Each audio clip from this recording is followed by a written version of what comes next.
Hey guys, welcome to Tutorial Guru. Today we'll be learning how to share Telegram QR code, and now let's dive right in. Now to share your Telegram profile's QR code, first open up your Telegram app. After opening your Telegram app, guys, at the top left corner of your screen, you can see there is a three-lined icon available for us. Tap on that three-lined icon at the top left. And on this interface, you'll be required to tap on the My Profile section, which is up just above the wallet over here, guys. Tap on My Profile. And you can see, guys, there is the QR code button available for us just beside our username. Tap on that QR code button at the right side of our username over here. And you can see, guys, we have our QR code over here. Now, in order to share this QR code, there is a Share QR code button at the bottom of the screen. Tap on Share QR code.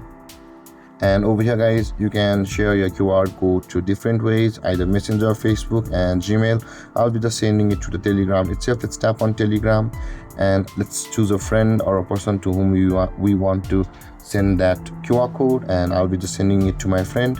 And you can see, guys, the QR code has been sent, and over here, let's send it. And there, guys, the QR code has been sent, and this is how to share your Telegram QR code.